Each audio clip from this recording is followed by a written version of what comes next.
I don't participate in the national debate anymore because the one thing I've never heard anyone say is, I stand corrected. The only minds we have control over changing is our own. The very best we can hope with others is to inspire them. And the most effective way to inspire is with love, authenticity, and by creating an environment where people are willing to listen to what you have to say. If you're tired of all the blame and political gridlock, if you're tired of waiting around hoping politicians will fix our broken financial system, if you're ready to take simple steps to make lasting change, you've come to the right place. Ready to be inspired? This is the Crowd Effect Podcast. I am your host, Paul Lovejoy, activist investment advisor at Stakeholder Enterprise. Today's big story that I'm talking about is the US Virgin Islands versus the world's most powerful bank, Chase.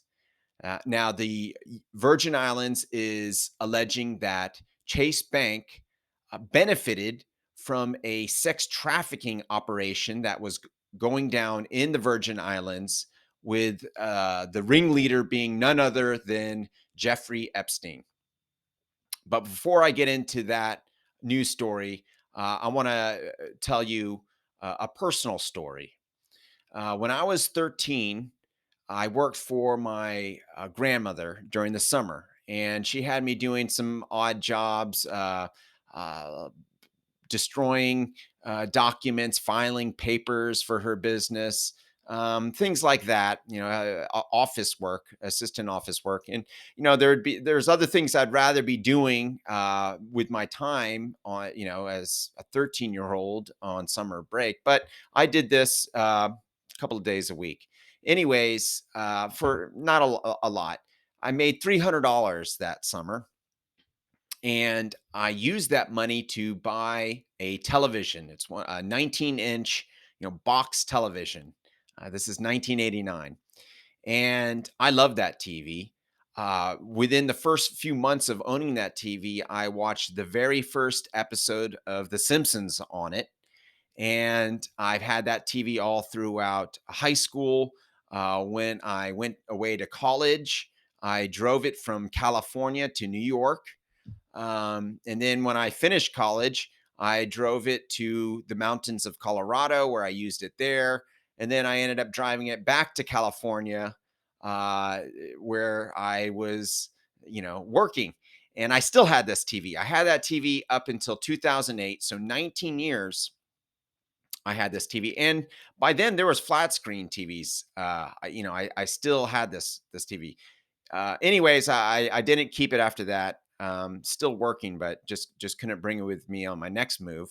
Uh, and so let's fast forward to 2011, and my wife and I, we were shopping for a sofa, and this store that we were shopping in that day happened to have this giveaway of buy a sofa, get a free flat screen TV, and we didn't know about this promotion, but that's not why we were in there. We wanted to get a sofa. They had a sofa that we liked, and we ended up getting this free TV.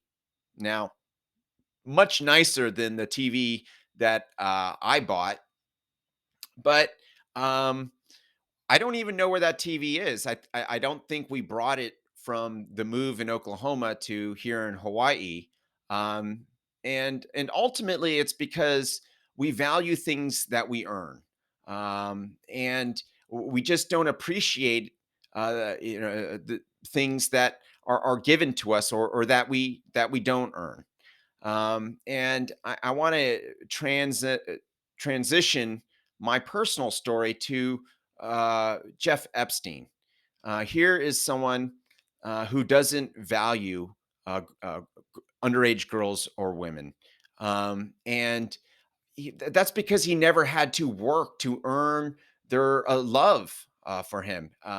Money can buy a lot of things, but it can't buy that. It can't buy intimate affection, sincere affection, and that's why he didn't value them, is because he never earned it. And so now that there's this huge lawsuit against Chase, and the U.S. Virgin Islands is the ones leading this case against Chase. And some things that I've learned about this case are in 2006. That's when the asset and wealth management chief of Chase Bank, Mary Erdos, admitted in a deposition to knowing about the accusations against Jeff Epstein of paying cash to have underage girls brought to his home. So, as early as 2006, Chase executive Mary Erdos admitted to knowing about the accusations. Okay, these are just accusations, but this is when um, the first time that they're being made aware. In 2010, compliance officers made Chase executives aware that Jeff Epstein has these irregular and unusual transactions going on in his bank accounts, and it set up all these kind of red flags, especially with these accusations swirling around. And there was a compliance officer who thought that this was hush money being paid to victims, and using the bank accounts from Chase to pay off these victims.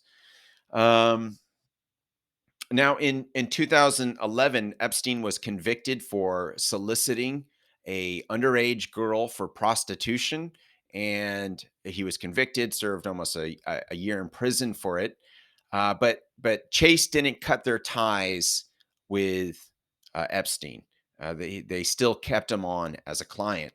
Um, and there was a senior compliance officer official, um, was aware of this, and these irregular transactions were still happening.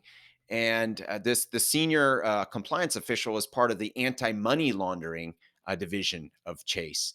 And now they went up to the head of the Chase Investment Bank, a fellow by the name of Jess Stately, and said, "Hey, we should exit our relationship with this guy. He's bad news." Um, and this compliance officer in the deposition also noted that the head of the investment bank at Chase was an associate, a colleague, and perhaps even a friend of Jeff Epstein. And this head of the investment bank, Jess Stately, reassured the compliance officials and his staff that he spoke with Jeff Epstein, and that he assured them that the allegations against him are false. There's nothing to it. He's not a sex trafficker. Um, and so there were these other meetings still involved with Jess Stately, Mary Erdos, the general counsel of Chase. They had meetings 2010, 2011, about this, and they didn't cut ties with Jeff Epstein until 2013. So for 7 years, Chase Bank was aware, executives was aware of the accusations, and in 2011 they were aware that he was convicted of soliciting underage prostitutions. So from there, from for 2 years, they still knew. Now Chase has gone on and filed a suit against this head of the investment bank, Jess Stately. They filed their own suit because I get it. They have these protocols that are in play. That it's a corporate operation, and uh, they're claiming that Jess Stately um, ignored the corporate protocols to keep on his friend Jeff Epstein as a client. Um, so I think I do think that this guy Jess Stately certainly was turning a blind eye on this. And it's tragic, the whole situation that happens. But this is what happens when big banks, you have this concentration of wealth and this concentration of power. This one guy, Jess Stately, is holding all this power. You have the compliance officers saying, "Hey, this guy is bad news," and there's this one guy who is saying, "No, don't worry about it," because he's connected, personally connected with Epstein. This allegedly.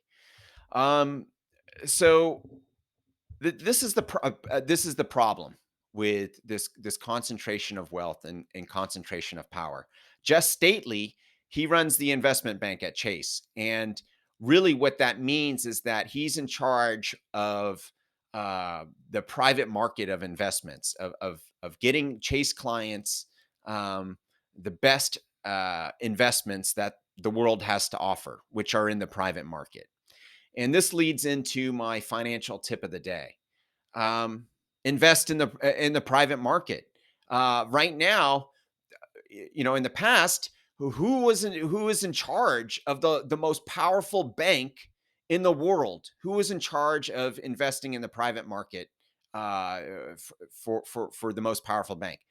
Well, a guy that's allegedly friends with a known sex trafficker, one of the most horrific stories in the last decade. And this is who is uh, heading the private market investments. There's this concentration of power that's happening, um, where some of the most horrible people are in these powerful positions. Uh, as a Financially speaking, it's in all of our self interest to invest in the private market. But not only that, it's in our own self interest to decentralize the power of the people who are the gatekeepers of the private market investment. And that's the only way the general public can invest in the private market is through crowd investing, through crowd lending, equity crowdfunding, and real estate crowdfunding and other alternative crowdfunding investments. This is a way to decentralize the power of these horrible people that are in charge right now of gatekeepers of the private market, and it's a way that just regular people can gain access to this private market and shape it in a way that helps our future economy, that helps the world. This The private market is where companies are formed and shaped, and where the culture is created. And right now, the culture is being created by people like Jess Stately, who are pals with sex traffickers. So it's in all of our financial self-interest and just the self-interest of humankind for us to become crowd investors. My name is Paul Lovejoy. I am a crowd investor, and I see you are one too. If you'd like to know how to fix our broken financial system democratically without protesting or divisive political action, go to stakeholderenterprise.com.